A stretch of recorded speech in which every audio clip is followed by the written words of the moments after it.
नमस्कार, मैं अरुण कुमार पीएससी अड्डा के यूट्यूब चैनल पे एक बार फिर से सभी का स्वागत करता हूं।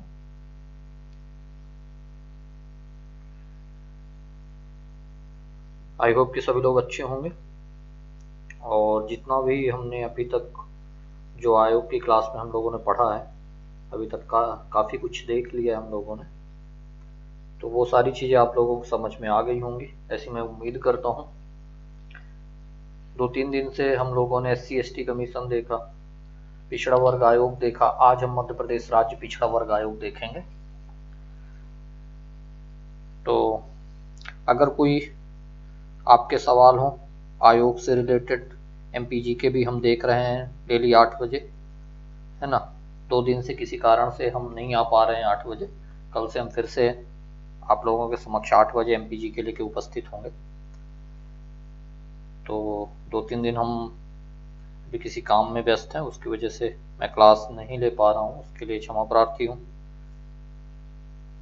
कल से हम उसको कंटिन्यू करेंगे, ठीक है। और अभी तक आयोग के संबंध में अगर आपके कोई सवाल हो या आपके कोई डाउट हो या आप इसके अलावा भी कोई आपका क्वेश्चन हो तो आप लोग हमसे अभी कमेंट सेक्शन में कमेंट करके पूछ सकते हैं।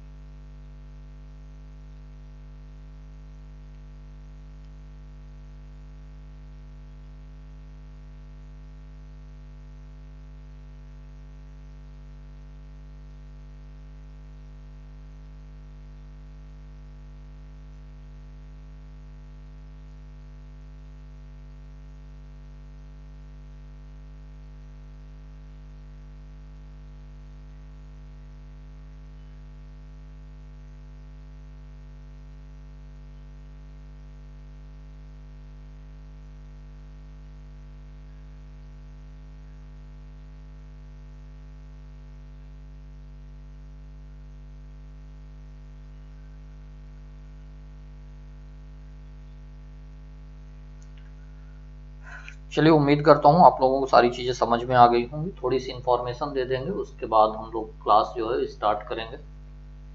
इन्फॉर्मेशन ये है कि कल से फिर एक टाइम्स ऑफ इंडिया में न्यूज़ आई है 2 चीज़ों को लेके। एक तो ये है कि 2019 का मेंस उसके संबंध में बात की गई है, वो ऑन टाइम होगा, मतलब जनवरी में होगा। इसके अलावा फैब की बात हुई है कि 2021 का मेंस होगा। इसके अलावा जो 2022 का नोटिफिकेशन है उसके संबंध में भी बात की गई है कि बहुत जल्दी ये नोटिफिकेशन नवंबर के एंड में जारी हो जाएगा।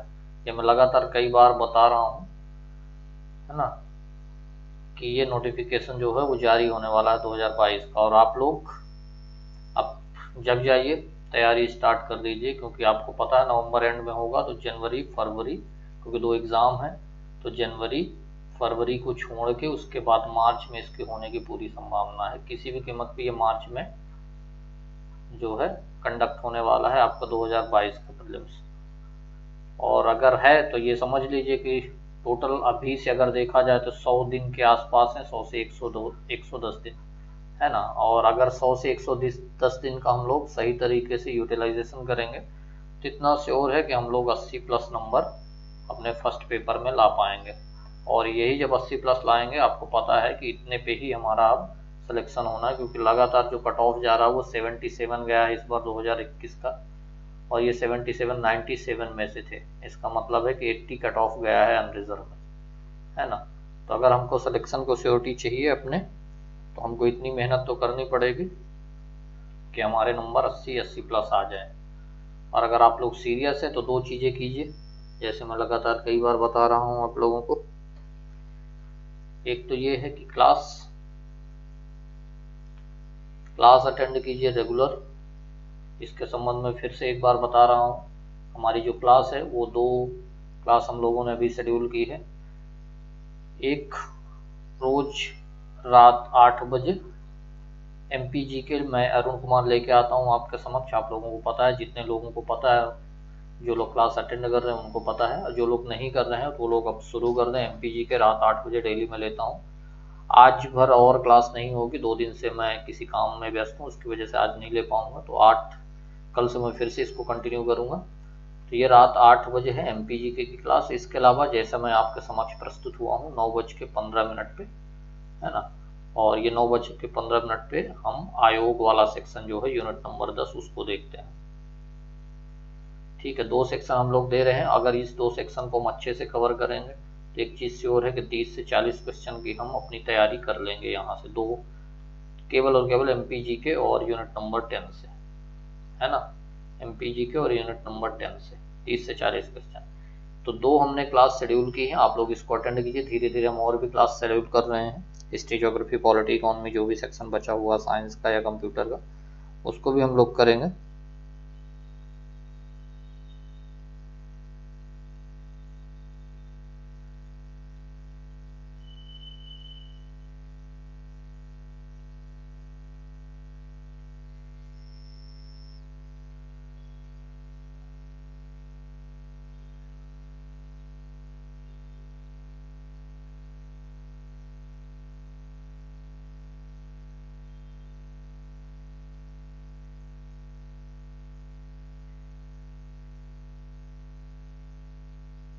ठीक है, तो ये 2 क्लास आप लोग अटेंड कीजिए, मैं डेली उपस्थित होता हूँ। इसके अलावा एक टेस्ट सीरीज के संबंध में जानकारी मैं दे देता हूँ कि 2022 के प्रीलिम्स के लिए हम लोगों ने टेस्ट सीरीज जो है आरंभ अपने PSC अड्डा एप्लीकेशन पे ऑनलाइन प्रारंभ की है। आप इसे ऑनलाइन टेस्ट सीरीज को PSC अड्डा एप्लीकेशन डाउनलोड कीजिए, है ना, वहाँ पे जाइए टेस्ट सीरीज के सेक्शन में, और वहाँ से टेस्ट सीरीज 2 प्रकार की हैं, जिसमें एक पूरा FLT है और एक ऐसी टेस्ट सीरीज है जिसमें हम सब्जेक्ट वाइज भी ले रहे हैं और FLT भी ले रहे हैं। लगभग 30 टेस्ट है।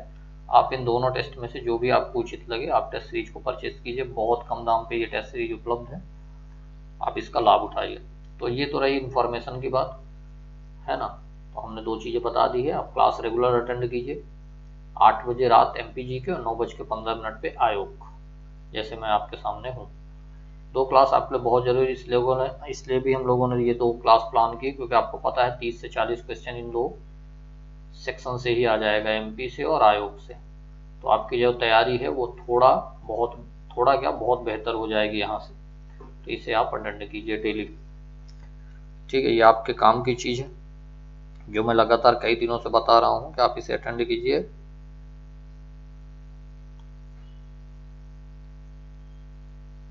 और इसके अलावा अभी तक अगर कोई डाउट है आपके आयोग से रिलेटेड या MPGK से रिलेटेड, या आपके कोई सवाल हो, तो आप कमेंट सेक्शन में कमेंट कीजिए। उसके बाद आज हमारा जो टॉपिक है मध्य प्रदेश राज्य पिछड़ा वर्ग आयोग, इसको हम लोग बहुत अच्छे से देखने वाले हैं। ठीक है, तो कमेंट सेक्शन में कमेंट करके बताइए अगर कोई डाउट है कि नहीं है। और दूसरी बात, सबसे पहले तो ये है कि अभी जितने लोग चैनल से जुड़ गए हैं वो लोग चैनल की जो लिंक है वो ज़्यादा से ज़्यादा लोगों तक शेयर कर दीजिए, ताकि ज़्यादा से ज़्यादा लोग चैनल से जुड़ पाएँ। ठीक है, फटाफट जुड़िए और फटाफट ज़्यादा से ज़्यादा लोगों को चैनल से जोड़ दीजिए। फटाफट कीजिए ये काम, अगले 1 मिनट के अंदर हम टॉपिक को स्टार्ट करते हैं। फटाफट चैनल के लिंक को शेयर कीजिए।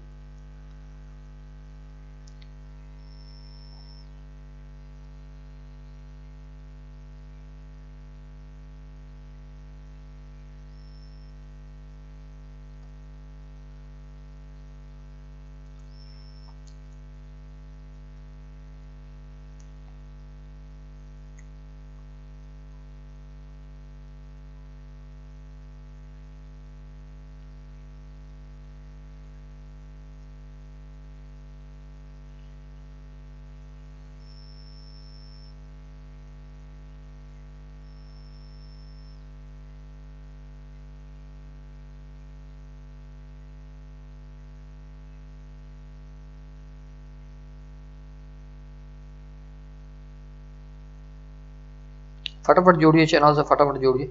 उसके बाद हम तुरंत स्टार्ट करते हैं टॉपिक को। ज़्यादा से ज़्यादा चैनल के लिंक को शेयर कीजिए।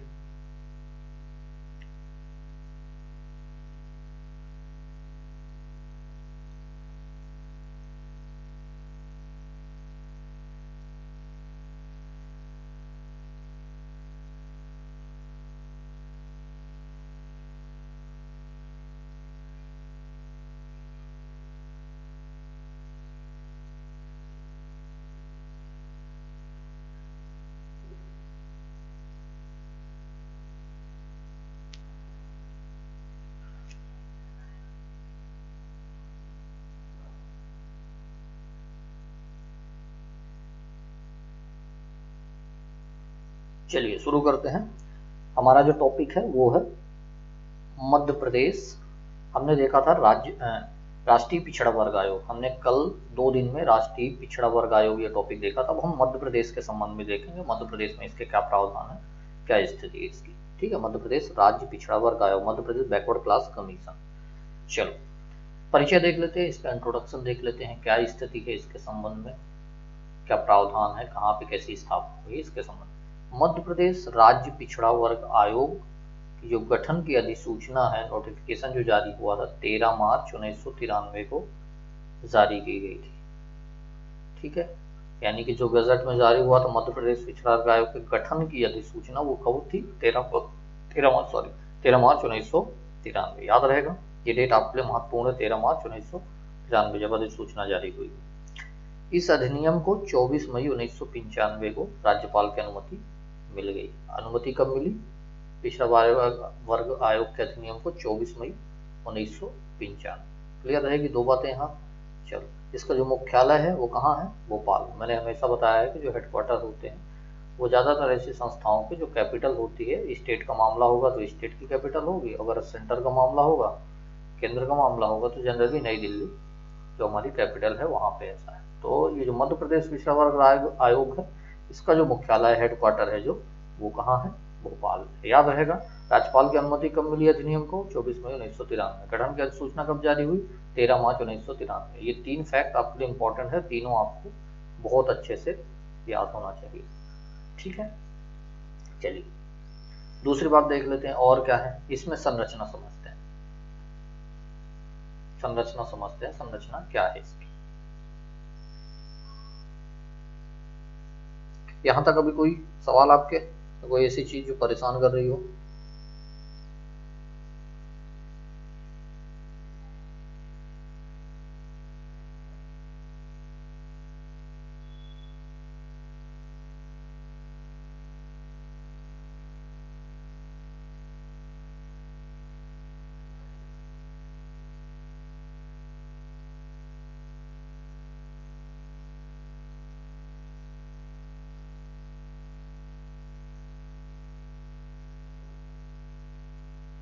है? चलो अच्छा, एक चीज और मैं बता दूं, अगर गठन पूछेगा तो आपको गठन यही याद रखना है ना, 13 मार्च 1993। ठीक है, यही डेट है जो गठन की है। एक बार मैं फिर से बता दूं, हो सकता है आप लोग ये सोच लें कि अधिसूचना गठन कब हुआ, तो गठन ही है ये, इसी की अधिसूचना जारी हुई थी 13 मार्च। अगर आपसे ये पूछा जाए कि मध्य प्रदेश पिछड़ा वर्ग आयोग का गठन कब हुआ है, तो ये वाली डेट याद रखनी, 13 मार्च 1993। ठीक है,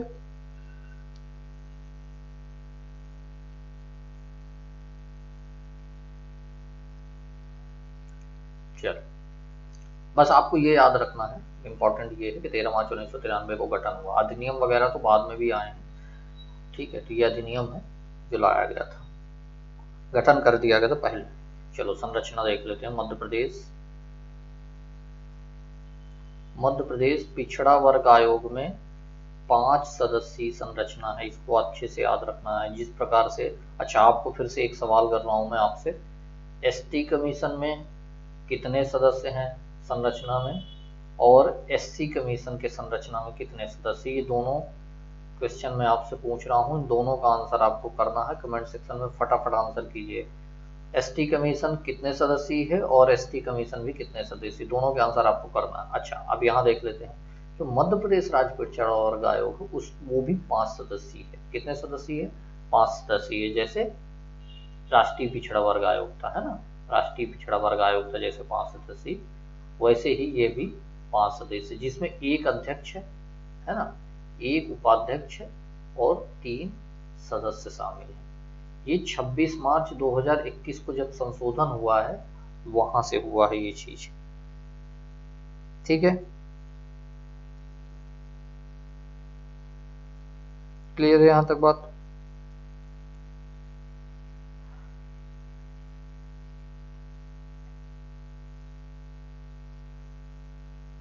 क्लियर है यहां तक बात? कितने सदस्य हैं?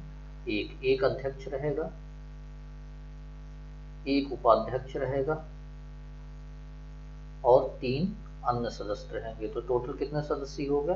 के 5 सदस्य। अगर आपसे सवाल पूछा जाता है कि मध्य प्रदेश राज्य पिछड़ा वर्ग जो आयोग है उसको कितने सदस्यीय निकाय है, तो आपको बहुत अच्छे से याद रखना है ये 5 सदस्यीय निकाय है।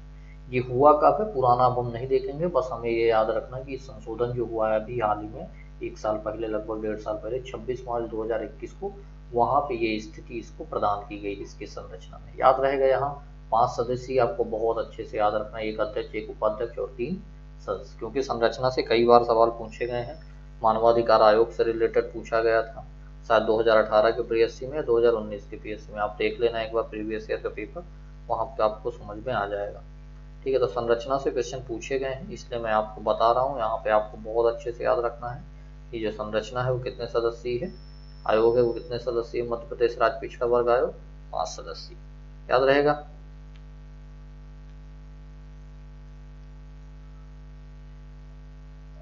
याद रहेगा ये।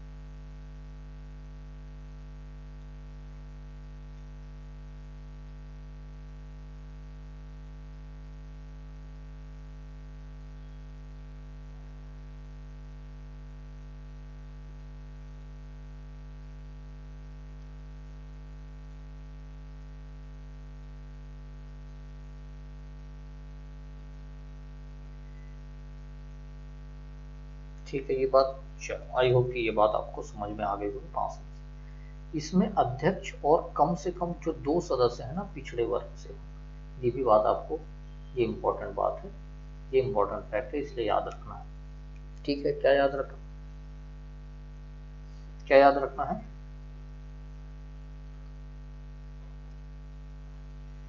कि जो अध्यक्ष होंगे, है ना, एक अध्यक्ष, एक उपाध्यक्ष और 3 सदस्य, तो जिसमें से एक अध्यक्ष और 3 जो सदस्य, कम से कम 2 सदस्य उसमें से पिछड़े वर्ग से होंगे। ये बात बहुत अच्छे से याद रखनी है कि टोटल जो 5 सदस्य है उसमें से 3 ऐसे मेंबर होंगे जिसका कंपलसरी है कि वो ओबीसी से हो, अदर बैकवर्ड क्लास से हो।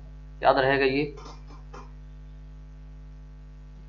ठीक है, चलो एक क्वेश्चन में फिर से आप लोगों से पूछ रहा हूँ। ओबीसी कमीशन था, उसमें आपको ये बताना है कि महिला सदस्य के कितना होना जरूरी था, उसमें कितने महिला सदस्य का होना जरूरी था, ये आपको आंसर करना है कमेंट सेक्शन में। फटाफट आंसर करिए आप लोग, है ना, आप आंसर करने में कंजूसी करते हैं, पता नहीं बनता है तब भी आंसर नहीं करना चाहते, नहीं बताना चाहते, या खुद पे डाउट रहता, जो भी है, लेकिन आंसर कीजिए। आपको बताना ओबीसी जो कमीशन उसमें महिला सदस्य का होना, कितने महिला सदस्यों का होना जरूरी है, ये आंसर करना है आपको। अब यहाँ पे आ जाइए, फिर से हम देख लेते हैं कि मध्य प्रदेश राज्य पिछड़ा वर्ग आयोग में एक अध्यक्ष, एक उपाध्यक्ष और 3 सदस्य में से एक जो अध्यक्ष होगा और जो 2 सदस्य होंगे 3 में से, वो कौन होंगे, ओबीसी होंगे, अदर बैकवर्ड क्लास होंगे। और यहाँ पे भी एक बात याद रखना, एक महिला सदस्य का होना जरूरी है। ठीक है, संरचना समझ में आ रही है, नहीं आ रही है आप लोगों को, कंफ्यूज तो नहीं हो आप लोग। आई होप कि आप लोग बहुत आसानी से समझ पा रहे होंगे। मैं सिंपल सी बात बता रहा हूँ, एक अध्यक्ष है, एक उपाध्यक्ष है और 3 इनमें सदस्य, टोटल कितने सदस्य हो गए, टोटल कितने मेंबर हो गए, 5। अब इन 5 की अगर स्थिति देखें तो जो अध्यक्ष होगा, एक तो उसे याद रखना है कि ये ओबीसी का मेंबर होना जरूरी है, उपाध्यक्ष के संबंध में कुछ भी हो सकता है, और जो 3 सदस्य हैं इनमें से 2 का ओबीसी होना जरूरी है और 1 का महिला होना, चाहे भले ही वो ओबीसी में ही क्यों ना हो, लेकिन एक महिला का होना जरूरी है। ये बात यहाँ तक समझ में आई या नहीं आई, आ गई या नहीं आई, कमेंट सेक्शन में कमेंट करके फटाफट बताइए, फिर हम आगे बढ़ते हैं।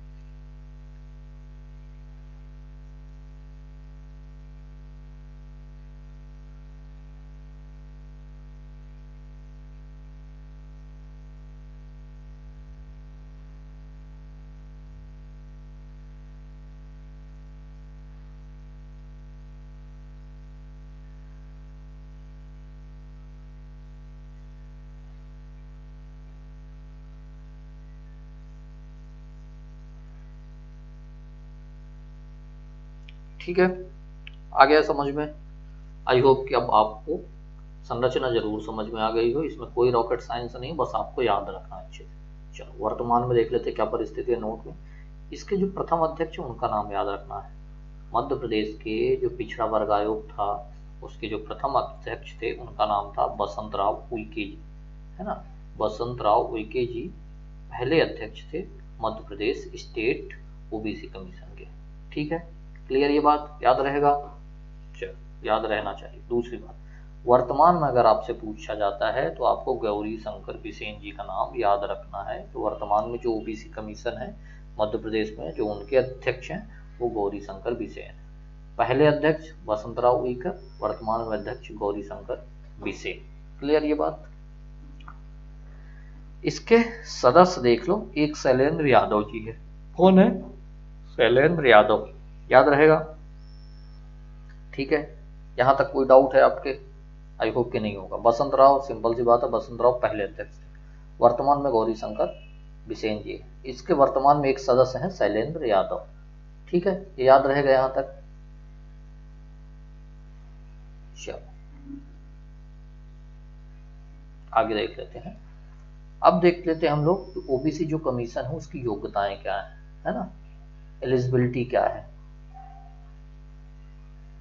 एलिजिबिलिटी क्या है, क्या क्या ऐसी योग्यता है जिसके आधार पे आप अध्यक्ष, उपाध्यक्ष या सदस्य बन पाएंगे, है ना। ये योग्यता हम देख लेते हैं, एलिजिबिलिटी देख लेते हैं। इसके अध्यक्ष, बहुत अच्छे से ध्यान रखना, इसके अध्यक्ष, उपाध्यक्ष तथा सदस्य जो खुद सामाजिक एवं शैक्षणिक रूप से पिछड़ी जाति से हों वही इनके सदस्य, अध्यक्ष या उपाध्यक्ष बन पाएंगे। ठीक है, कैसे? जो सामाजिक और शैक्षणिक रूप से पिछड़ी जातियों से हों वही इसके अध्यक्ष बन सकते हैं, वही उपाध्यक्ष बन सकते हैं और वही उसके सदस्य बन सकते हैं, कोई अन्य नहीं बन पाएगा। क्लियर है ये बात, याद रहेगी आप लोगों को। ओबीसी कमीशन है, बस आपको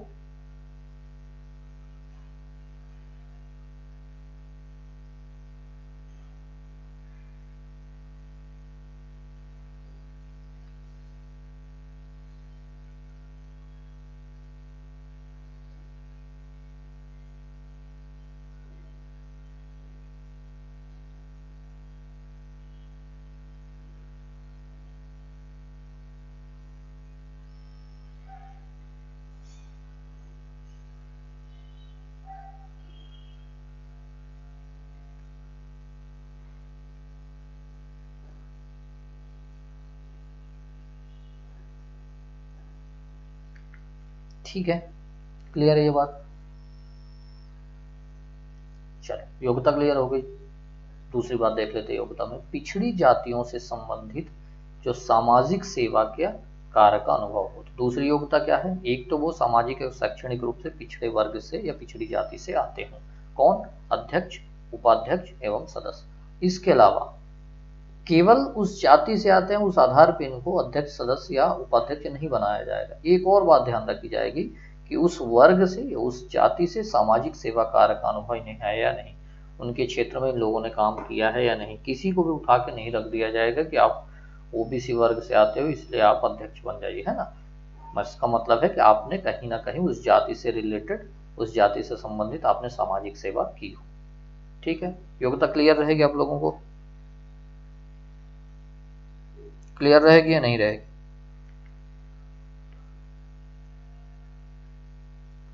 चलो अब इनकी नियुक्ति एवं सेवा शर्तें देख लेते हैं।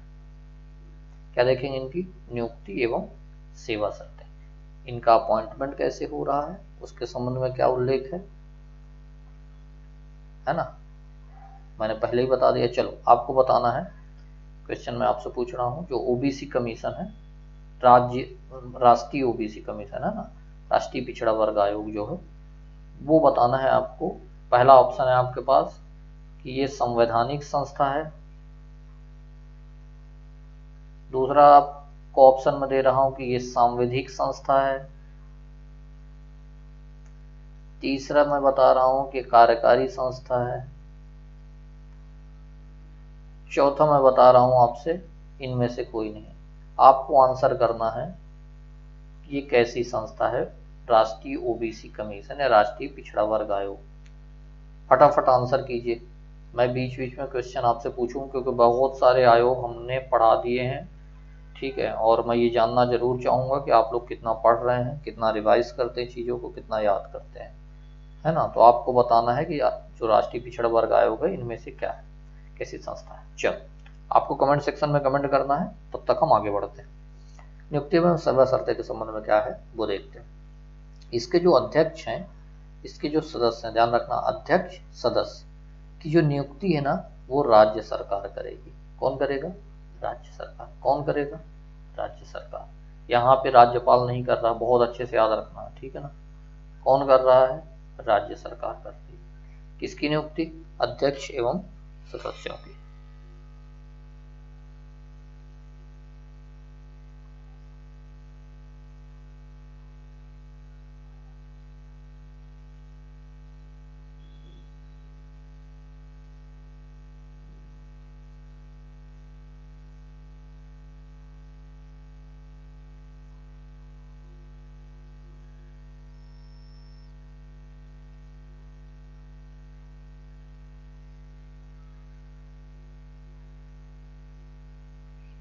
चलो, आई होप इतनी बात आपको समझ में आ गई होंगी कि राज्य सरकार इसकी नियुक्ति करती है। वेतन एवं जो इनके भत्ते हैं, सैलरीज हैं, और जो इनको अलाउंसेस मिलते हैं, सैलरीज एंड अलाउंसेस, इसका निर्धारण भी कौन करेगा? राज्य सरकार। कौन करेगा? राज्य सरकार। दो बातें समझ में आ रही कि नियुक्ति भी कौन कर रहा है? राज्य सरकार। और इनकी सेवा शर्तें और सैलरी का निर्धारण कौन कर रहा है? वो भी राज्य सरकार कर रहा है। इतनी बात क्लियर हो रही है, नहीं हो रही? इसमें कोई डाउट या आपके कोई सवाल? आपको कमेंट सेक्शन में जरूर आपको आंसर करना है जो भी मैंने क्वेश्चन पूछे हुए हैं, ठीक है। चलो, तो नियुक्ति एवं सेवा शर्तें हो गई और योग्यता हो गई, संरचना आपको समझ में आ गई। टर्म्स देख लेते हैं क्या है। इनके जो अध्यक्ष हैं, इनके जो सदस्य हैं, उपाध्यक्ष है ना।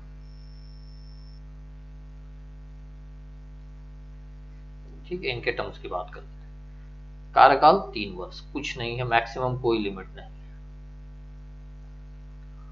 अभी तक हमको एक चीज समझ में आ रही, चाहे एसटी कमीशन हो, चाहे एससी कमीशन हो, चाहे ओबीसी कमीशन हो, हर जगह हमको एक ही चीज कॉमन दिख रही है कि जो टर्म्स है इनका वो कितने साल का है? 3 ईयर का है। और इन सभी में एक बात और कॉमन है कि इनमें कोई भी मैक्सिमम लिमिट नहीं लगाई गई है ना। टर्म्स याद रहेगा आपको। ओबीसी कमीशन का टर्म्स कितना रहेगा? मध्य प्रदेश का 3 वर्ष। किसका? अध्यक्ष हो चाहे सदस्य हो। याद रखना है, आपसे कंफ्यूजन क्रिएट कर सकता है वो अध्यक्ष और सदस्य में से एक रखेगा और पूछ सकता है। आपको बहुत अच्छे से याद रखना है कि चाहे वो अध्यक्ष हो चाहे वो सदस्य हो, सबका जो कार्यकाल होगा वो 3 वर्ष होगा।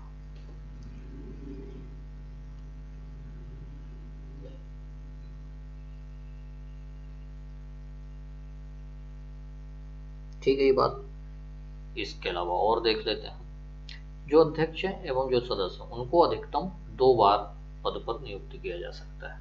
ठीक है, सिंपल सी बात है कि यदि मान लो कोई सदस्य है तो सदस्य के तौर पर 2 बार, और चाहे वो एक बार अध्यक्ष के तौर पर क्यों न नियुक्त हो जाए, लेकिन उसकी जो पुनर्नियुक्ति है चाहे वो अध्यक्ष हो या सदस्य हो, केवल और केवल 2 बार होगी, केवल और केवल 2 बार, है ना। 2 बार ही वो पद पे रह सकता है। 3-3 वर्ष को मिला के वो टोटल 6 वर्ष ही पद पे रह सकता है ना। अधिकतम 2 बार पद पर नियुक्त किया जा सकता है। एक तो जो नियुक्त होगा और उसके बाद एक बार और।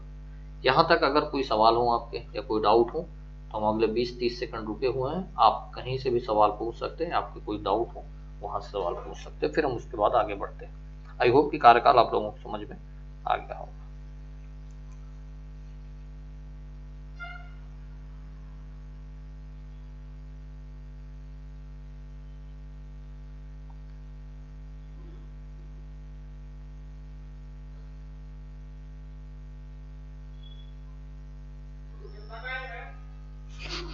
10 10।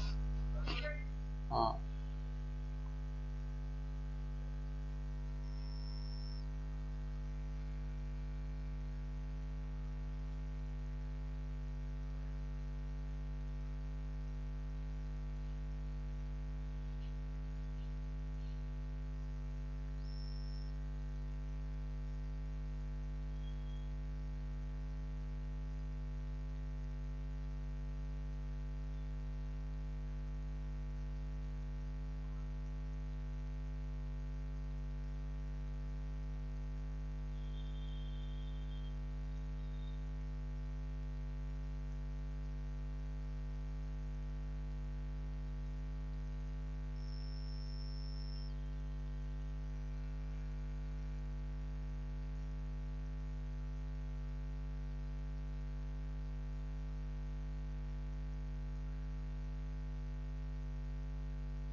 ठीक है, आई होप कि आप लोगों को सारी बातें समझ में आ गई होंगी, ऐसा मैं उम्मीद करता हूँ।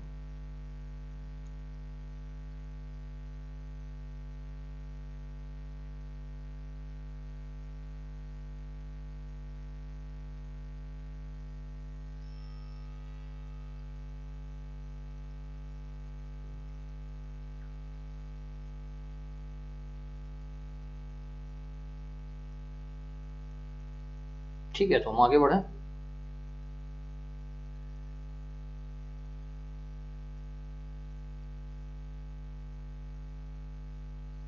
चलो आगे बढ़ते हैं हम लोग, त्यागपत्र एवं हटाने की अब प्रक्रिया देख लेते हैं। पहली बात, जो आयोग के अध्यक्ष होंगे और जो बाकी सदस्य होंगे, उपाध्यक्ष भी इसमें शामिल है, ऐसा नहीं उपाध्यक्ष नहीं है इसमें, अध्यक्ष, आप उपाध्यक्ष एवं सदस्य अपना जो त्याग पत्र होगा वो किसी देंगे, राज्य सरकार, क्योंकि राज्य सरकार ने नियुक्ति की है तो त्याग पत्र भी राज्य सरकार को जाएगा, याद रहेगा। चलो चलो आई होप कि ये बात आप लोगों को अच्छे से समझ में आ गई होगी कि आयोग के अध्यक्ष एवं सदस्य अपना त्याग पत्र देंगे वो राज्य सरकार को देंगे। ठीक है, अध्यक्ष व सदस्यों को राज्य सरकार इसके अलावा निम्न आधार पर हटा पाएगी। पहली बात तो वो अपने से स्वेच्छा से त्याग पत्र देंगे, वो खुद अगर हटना चाहते हैं अपने पद से तो उस स्थिति में वो त्याग पत्र राज्य सरकार को देंगे। इसके अलावा राज्य सरकार भी किन्हीं आधारों पर इनको हटा सकती है। आधार क्या है, आयोग को बिना सूचित किए लगातार 3 बैठक में अगर आप अनुपस्थित रहते हो, चाहे वो अध्यक्ष हो या सदस्य हो, अगर आपने सूचना नहीं दी और आप 3 बैठक में, ध्यान रखना 3 यहाँ पे है सब, 3 बैठक में अनुपस्थित रहते हो तो आपको आपके पद से हटा दिया जाएगा, पद से रिमूव कर दिया जाएगा। कब, अगर आपने 3 बैठक में आप शामिल नहीं हुए हो तो।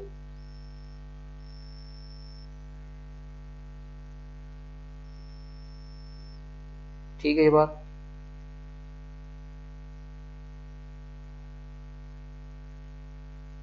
ठीक है यहाँ तक। चलो दूसरी बात, अगर साबित कदाचार और असमर्थता सिद्ध हो जाए, कहां से, सुप्रीम कोर्ट से। कहां से, सुप्रीम कोर्ट से। सुप्रीम कोर्ट जांच करे और ये पाए कि साबित कदाचार हुआ है या असमर्थता हुआ, कदाचार सिद्ध हुए हैं, कुल मिला के कदाचार साबित हुआ है और असमर्थता साबित हुई, तो उस स्थिति में भी उनको उनके पद से हटाया जा सकता है। कौन हटाएगा, तो राज्य सरकार हटाएगी। तीसरी बात क्या हटाने का आधार, शारीरिक एवं मानसिक रूप से अस्वस्थ होने पर, यदि दिमागी रूप से वो काम करने में समर्थ नहीं है या शारीरिक रूप से काम करने में समर्थ नहीं, चल फिर नहीं पा रहे, ऐसी दोनों स्थिति में भी उनको उनके पद से हटाया जाता है। ठीक है, 3 बात हुई। चौथी बात क्या है, कर्तव्य का आप पालन नहीं कर रहे हो उचित तरीके से, आप छुट्टी मार रहे हो, पता चले महीने महीने 3 3 महीने गायब, आप ऐसी स्थिति में आप कर्तव्य को उल्लंघन, जो आपको कार्य दिए गए हैं, जो आपको कार्य दिए गए हैं उन कार्यों का आप निर्वहन नहीं कर रहे हो, ऐसी भी स्थिति में आपको आपके पद से हटाया जा सकता है। पांचवी स्थिति क्या है, दिवालिया हो जाए व्यक्ति, अध्यक्ष या सदस्य या उपाध्यक्ष कोई भी व्यक्ति दिवालिया घोषित हो जाए, उस स्थिति में भी उनको उनके पद से हटा सकते हैं। इसके अलावा पद का दुरुपयोग करने पे भी उनको उनके पद से हटा सकते हैं, अध्यक्ष एवं सदस्य को। याद रहेगी यहां तक बात कि नहीं है, यहां तक बात।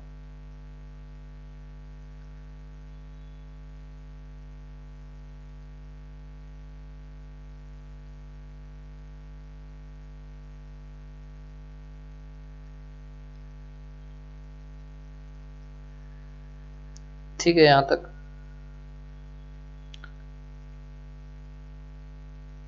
आई होप कि यहां तक बात आप लोगों को क्लियर हो गई होगी। अध्यक्ष एवं सदस्य त्याग पत्र किसे देंगे, किसे देंगे, देंगे वो राज्य सरकार को। इसके अलावा राज्य सरकार किन आधारों पर हटाएगी, अगर वो 3 बैठक में अनुपस्थित रहते तो हटा देगी, है ना कि नहीं, 3 बैठक में अनुपस्थित रहते हैं तो वो हटा देंगे। इसके अलावा कदाचार साबित हो जाए, असमर्थता साबित हो तो हटा देंगे, मानसिक रूप से शारीरिक रूप से अस्वस्थ हो तो हटा देंगे, कर्तव्य का पालन ना कर रहे हो तब हटा देंगे, है ना, दिवालिया घोषित हो गए हो तब हटा देंगे।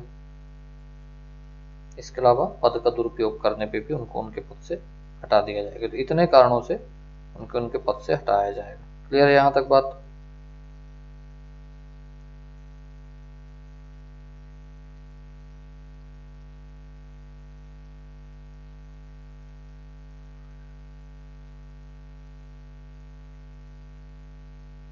चलो, चाहो तो आप लोग स्क्रीनशॉट ले लो यहाँ से, ये बात याद रखना है आपको बहुत अच्छे से।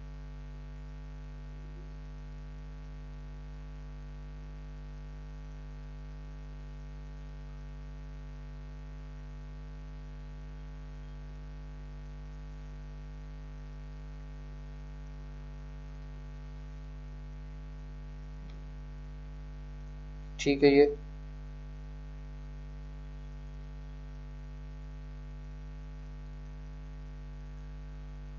चलो आगे बढ़ते हैं। अब देख लेते हैं वार्षिक रिपोर्ट के संबंध में क्या बातें की गई। ठीक है, किसके संबंध में? वार्षिक रिपोर्ट के संबंध में।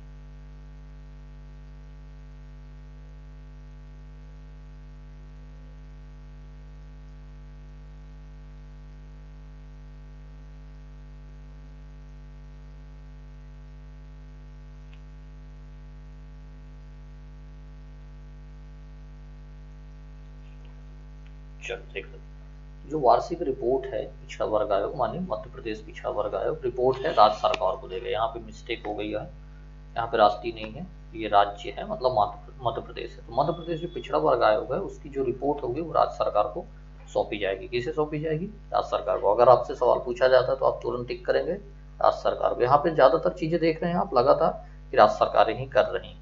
ठीक है, राज्य सरकार क्या करेगी? रिपोर्ट को विधानमंडल में रखवाएगी। कहाँ रखवाएगी? विधानमंडल। मध्य प्रदेश में विधानसभा ही है, दो सदस्य, दो सभा तो है नहीं, है ना, दो सदन नहीं है, विधानसभा मतलब सिंगल सदन है। तो वहां पे रिपोर्ट को रखवाया जाएगा। कौन रखवाएगी? राज्य सरकार। ठीक है, रिपोर्ट किसको देंगे? ओबीसी कमीशन, राज्य सरकार को। रिपोर्ट की सलाह मानने के लिए विधानमंडल बाध्य नहीं है। ये बात यहाँ पे भी लागू होती है, जिस प्रकार राष्ट्रीय स्तर पे लागू हो रही थी कि रिपोर्ट मानने के लिए संसद बाध्य नहीं था, तो यहाँ पे भी वही है, रिपोर्ट मानने के लिए विधानमंडल बाध्य नहीं है। अच्छा, विधानमंडल बाध्य तो नहीं है, लेकिन अगर उसने मना किया रिपोर्ट को लेके, उसकी सलाह नहीं मानी गई, तो विधानमंडल को कारण बताना अनिवार्य है।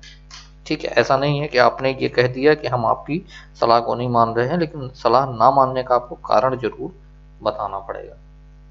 ठीक है, तो वार्षिक रिपोर्ट के संबंध में इतनी बात है। क्लियर है ये बात आप लोगों को? क्लियर है या नहीं क्लियर? चलो, वार्षिक रिपोर्ट आई होप आप लोग समझ गए होंगे। फंक्शन देख लेते हैं, इनके क्या क्या फंक्शन है, क्या काम है। ठीक है, इनको संविधान ने क्या काम दिए।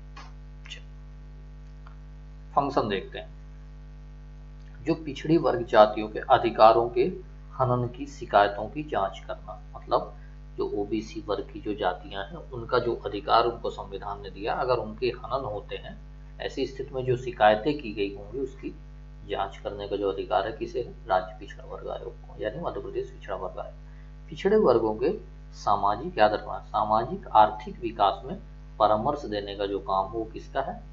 ओबीसी कमीशन, यानी मध्य प्रदेश के ओबीसी एमपी ओबीसी कमीशन का है।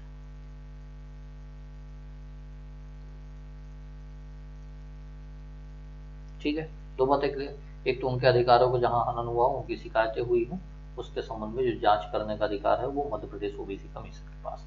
सामाजिक और आर्थिक रूप से उन्नति करें वो लोग, आर्थिक विकास उनका हो, सामाजिक विकास हो, उस संबंध में भी वो एडवाइस देंगे या परामर्श देंगे। चलो, तीसरी बात देखते हैं। पिछड़े वर्गों के हितों का उल्लंघन जहां पे हुआ हो उस मामले को भी जांच करना। ठीक है, पिछड़े वर्ग से संबंधित अगर कहीं पे हितों का नुकसान हुआ है तो वहां भी उनकी जांच करने की जो जिम्मेदारी है वो किसे है? वो OBC, Madhya Pradesh OBC commission को। ठीक है, ये बात। चौथी बात देख लेते, चौथा फंक्शन देख लेते हैं। जो पिछड़ा वर्ग के संरक्षण से संबंधित जो मामले हैं उनकी जांच एवं निगरानी करने का जो काम है वो कौन करेगा? ओबीसी कमीशन करेगा। यानी पिछड़े वर्ग को जो संविधान ने संरक्षण प्रदान किए होंगे उस संबंधित मामले में भी जांच एवं निगरानी करने का काम जो है कौन करेगा? वो पिछड़ा वर्ग। तो 4 हमने फंक्शन देख लिए हैं फिर से एक बार, कि अधिकारों के हनन की शिकायत जांच करना, परामर्श देना कैसे असामाजिक व आर्थिक विकास हो, उनके हितों के संबंधित उल्लंघन संबंधित मामले में भी वो जांच करेंगे। इसके अलावा पिछड़े वर्ग के संरक्षण संबंधित मामले की भी जांच एवं निगरानी जो हमने कहा है करने का काम हो कौन करेगा, OBC commission, Madhya Pradesh OBC commission. ठीक है, चलिए अन्य कुछ फैक्ट देख लेते हैं हम लोग, क्या इंपॉर्टेंट क्रीमी लेयर के संबंध में मध्य प्रदेश में भी। तो मध्य प्रदेश में क्या है कि जो मध्य प्रदेश में क्रीमी लेयर के अंतर्गत अन्य पिछड़े वर्ग की जातियों का जो आर्थिक आधार पर विभाजन किया गया है, ये क्रीमी लेयर, अर्थात जो व्यक्ति इस लेयर के दायरे में आता है उसे सरकारी नौकरी में, है ना, और शिक्षण संस्थाओं में ओबीसी को आरक्षण का लाभ नहीं मिलेगा। इसका मतलब है कि एक लिमिट लगा दी गई है, यहाँ पे मान लीजिए लिमिट लगा दी गई, इसके जो ऊपर होगा उसे रिजर्वेशन नहीं दिया जाएगा, जो यहाँ तक होगा उसको रिजर्वेशन जो है दिया जाएगा। वो क्या लिमिट है, वो लिमिट क्या है, वो क्रीमी लेयर की लिमिट क्या है, क्रीमी लेयर की लिमिट क्या है उसको हम समझ लेते हैं। क्रीमी लेयर की लिमिट क्या है, ठीक है। तो क्रीमी लेयर की जो सीमा है वर्ष 1993 से 1 लाख प्रतिवाय आज निर्धारित की गई थी, ठीक है, ये 1993 की बात है। लेकिन अब जो इसकी सीमा है सन 2004 से बढ़ाकर 2.5 लाख से 2008 में 4.5 लाख कर दी गई थी और 2013 में इसको 6 लाख किया गया। वर्तमान में जो इसकी स्थिति है 2017 से 8 लाख कर दिया गया। सिंपल सी बात ये है, अब आपको याद ये रखना, पूरा डेवलपमेंट जरूरी नहीं याद हो, आपको याद रखना है कि जो क्रीमी लेयर की लिमिट लगी है वो 8 लाख, यानी अगर 8 लाख इनकम है तो उस व्यक्ति को, मतलब उसके परिवार की अगर इनकम 8 लाख है तो उस व्यक्ति को शैक्षणिक संस्था में और नौकरी में कोई रिजर्वेशन नहीं मिलेगा। ठीक है, ये बात, ये क्रीमी लेयर के संबंध में आपको बात समझ में आ गई या नहीं आई?